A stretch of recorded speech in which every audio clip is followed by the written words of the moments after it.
Mesin karton stapler atau mesin jahit staples kardus ini banyak dipakai untuk pembuatan karton box seperti kardus, kulkas, off-route box, gelombang, dan masih banyak lagi yang lainnya. Sedikit penjelasan tentang mesin karton stapler atau mesin jahit staples kardus ini banyak dipakai untuk pembuatan karton box seperti kardus, kulkas, off-route box, gelombang, dan masih banyak lagi yang lainnya.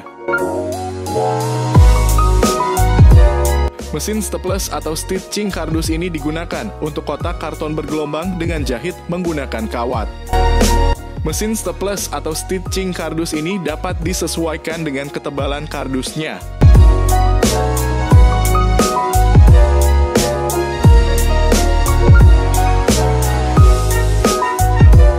Kami CV AKS Jakarta merupakan importir distributor mesin usaha terlengkap, termurah dan terpercaya di Indonesia. Karena kami hadir untuk memberikan solusi menyediakan peralatan usaha terbaik dengan berbagai produk pilihan kami yang menarik.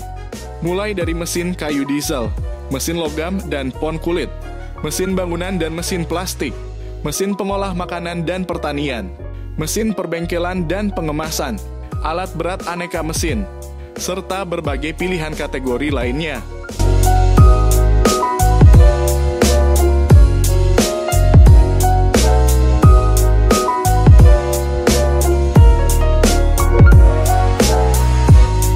Sekian tentang sedikit penjelasan mesin tersebut. Jika Anda berminat, bisa langsung menghubungi nomor sales yang tertera di deskripsi video ini.